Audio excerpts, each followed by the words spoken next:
વિકાસ, પ્રગતિ અને પવિત્રતા. દીપમાલા ન્યૂઝ.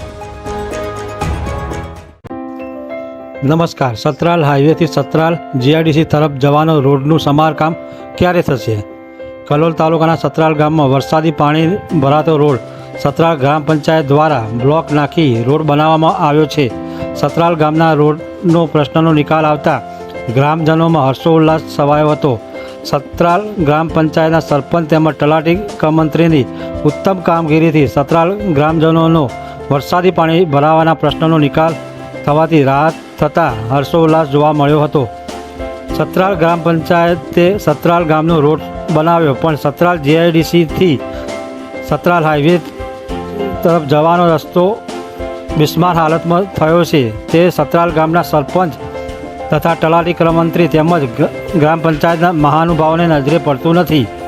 જો આ રોડ બાબતે સતરાલ ગામના સરપંચ તેમજ તલાટી મંત્રી ઉચ્ચ કક્ષાએ રજૂઆત કરે તો રોડનું સમારકામ થઈ શકે છે.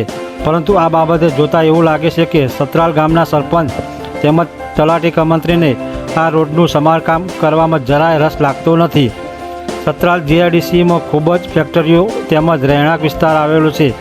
આ રોડ પરથી દરરોજ હજારો નોકરી ધંધા અર્થે રાહદારીઓ તેમજ રહેવાસીઓનો તકલીફનો સામનો કરતા હોય છે.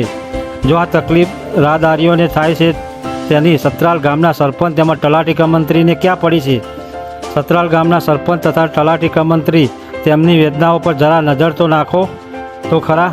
જો રોડ પરના ખાડાઓ જોતાં અહીંયાથી પસાર થતા રાહદારીઓને પેટની તકલીફ અવશ્ય થઈ જાય તેમાં કોઈ પ્રશ્ન નથી. સતરાલ ગામના સરપંચ તેમજ તલાટી મંત્રી અહીંયાથી એકવાર પસાર તો થાવ તો તમને ખબર પડે કે આ રોડ કેટલો બિસ્માર હાલતમાં છે. દીપમાલા ન્યૂઝ, કલોલ.